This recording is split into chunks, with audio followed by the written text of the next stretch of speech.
আমরা গতকাল বেলা অ্যারাউন্ড 11টা থেকে কাশ্মীর কোয়াজিগান্ডে ফেসে রয়েছি।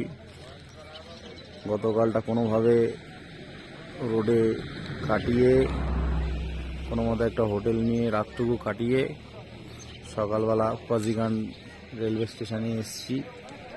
গতকালকে ধস নেমেছে রাস্তায়।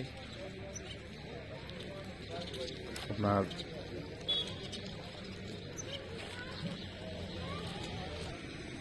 শ্রীনগর থেকে জম্মু যাওয়ার মেইন যে রোডটা, সেই রোডটা গতকাল 11টা থেকে ব্লক হয়ে রয়েছে ধস নামার কারণে।